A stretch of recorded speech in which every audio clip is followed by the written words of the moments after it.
When one considers the biggest threat to cybersecurity, they often picture a hooded figure in a basement, clacking away at a keyboard into the computer mainframes of your office. What if I were to tell you that though external threats do exist, the biggest threat to cybersecurity is people like your grandma, your coworker, yourself? According to NTT Security, the leading security team here in America, approximately 25% of insider threats are hostile, while the remaining 75% are due to accidental or negligent activities.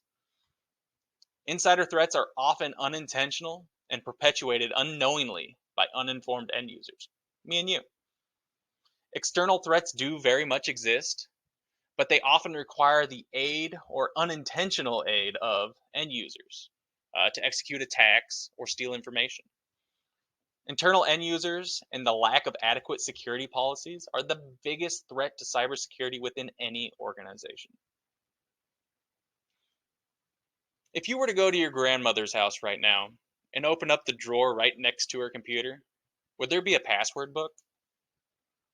Or look over at your coworker's monitor. Would you find a sticky note hanging with the new password scribbled on it? Does that same coworker also open up emails with accompanying attachments and opening them without verifying the legitimacy through that correspondence?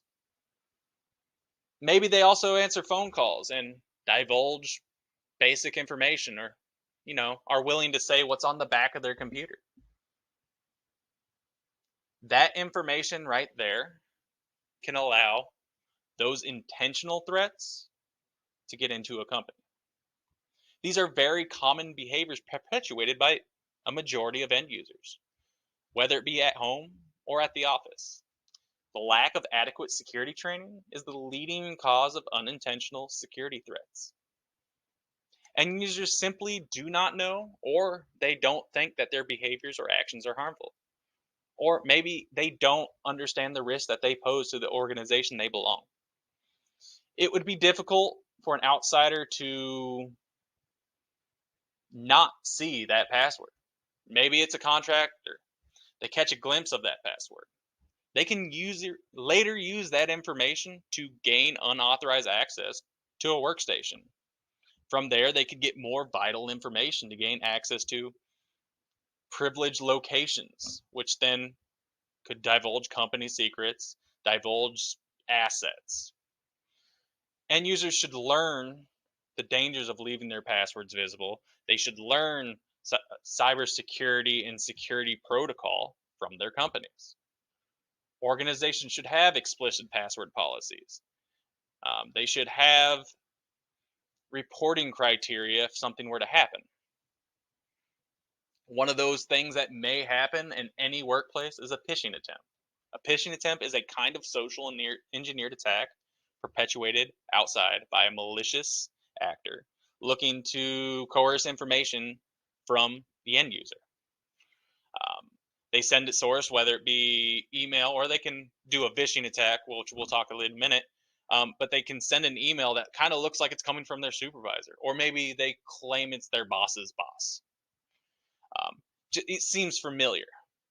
Those end users are then directed to either divulge sensitive information or then click an attachment, which may open up something that may look inconspicuous at first, but that attachment that they open up and download could also have a surefire way of downloading a malware or Trojan or spyware issue.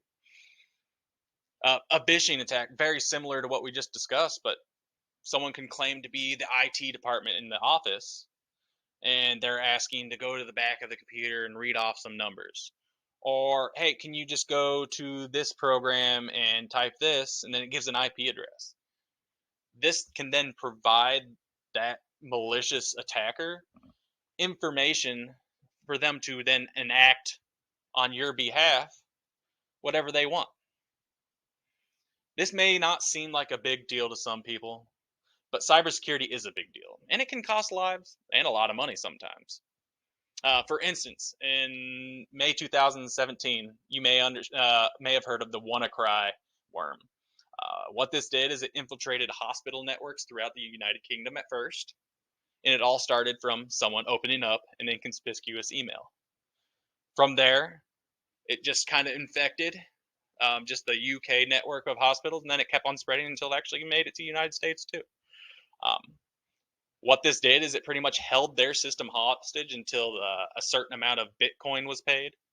And granted, we don't know the actual number, but the number that was divulged to us is the total cost was somewhere up to $4 billion before um, the ransom was paid and then everything was removed.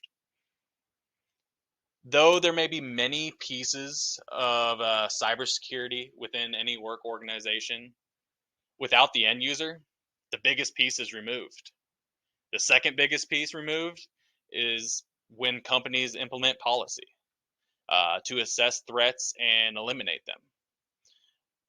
Malicious outsiders have action, whether we want it or not, but they have a lot more difficult time when you remove those two pieces.